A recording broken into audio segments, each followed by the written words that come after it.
matters.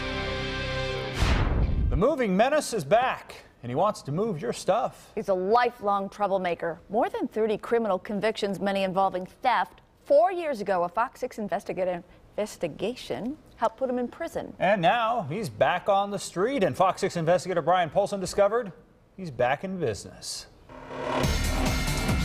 Dan, they say a leopard. How's it going? Oh my goodness. Can never change its spot. Hey, what's up?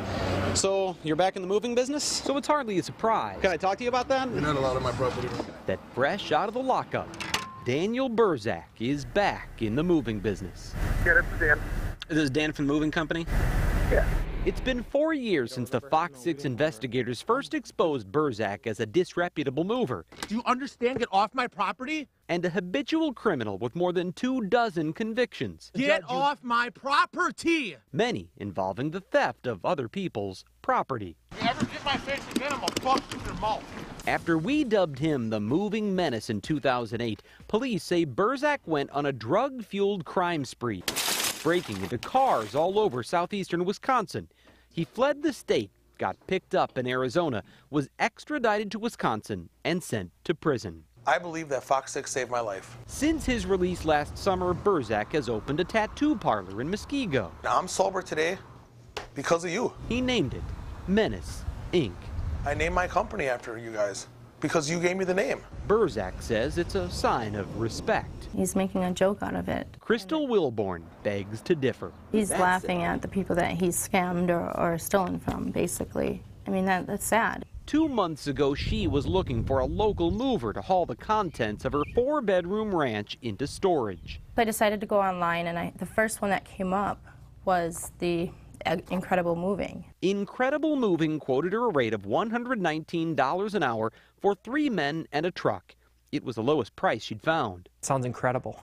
Her boyfriend Rob had paid another company roughly $1,200 to move them a couple of years earlier, and they were hoping Incredible Moving could do it for less. You know, I asked him how long it would take. He said, oh, we can get this done in a day. This man, who identified himself as Pete, came to the house for an estimate. He told her 1 truck could handle the job. He said a semi, or a little smaller than a semi were his words. The day of the move, though, Crystal says the workers showed up late with a truck that was way too small.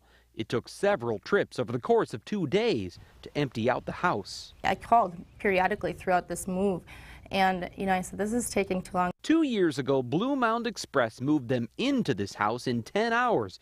But according to the invoice from Incredible Moving and Storage, it took 39.5 hours to move them out.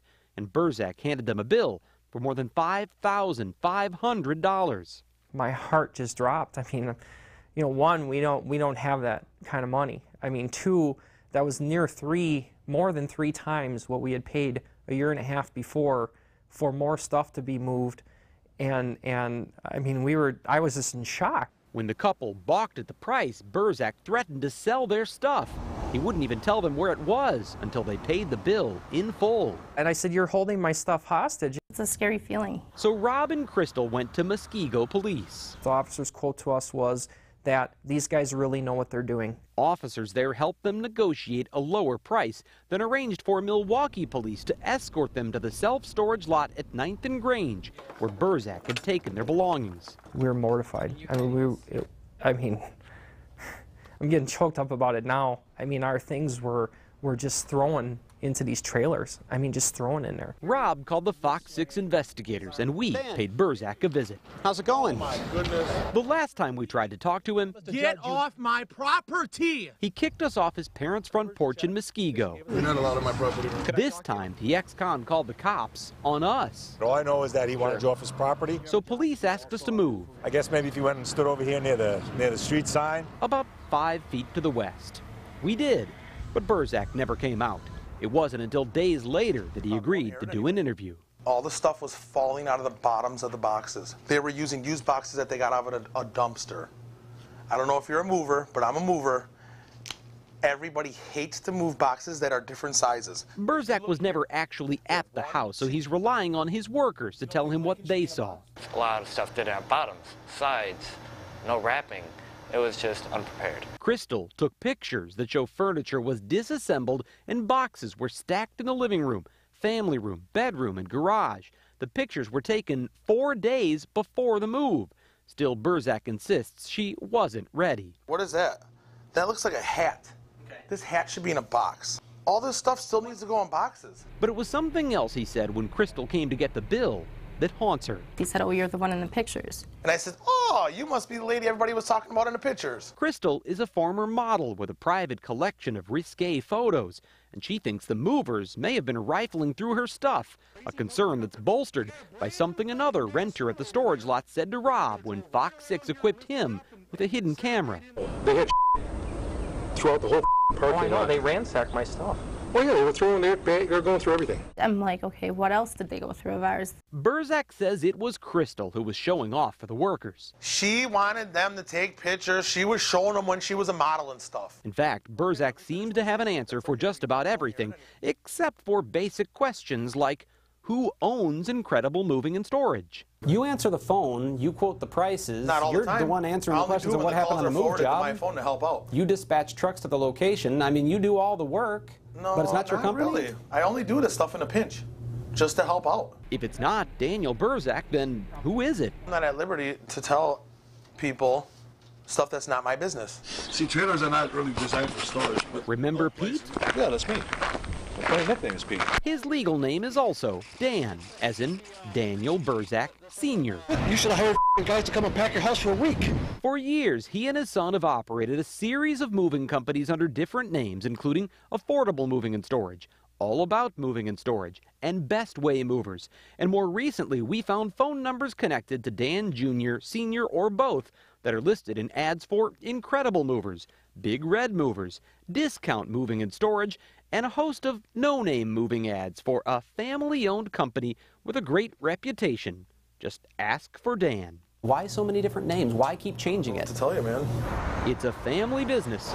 But if you hope they're going away anytime soon, You know what? I'm just about ready to get out of the moving business. don't bet on it. So you plan to stay in the movie business? Absolutely. I love moving furniture. Now, Rob and Crystal say they are still finding items that were damaged during the move, but Incredible Movers tells them they are only insured up to 60 cents per pound per item. That is a basic minimum level of insurance known in the moving industry as released value. For instance, say you have a 10-pound vase. It might be worth hundreds or even thousands of dollars, but the mover would only be liable for up to $6 if it's damaged. So an important lesson here, when you hire a mover, at the very least, find out what kind of insurance they offer to make sure you're protected. So this guy, Dan Jr., he's got more than 30 convictions. More than 30 convictions, And he's still allowed to run a moving company? In Wisconsin, he is. That's right. In Wisconsin, there is no requirement that moving companies be registered or licensed, so there are no criminal background checks at all. You know, for people who don't remember your original story, we should probably put that online too, because then people can see. I mean, that was so outrageous then. And that was the first of many stories that led to him going to prison. He's back out, got in the tattoo business, but here we find out he's back in the moving business too. Oh, he does tattoos too. He does, yeah, exactly. Just who I want, ink in my shoulder. Well, all right. All right, thank you, Brian. You got it. Well, when it's hot outside, most people reach for a cold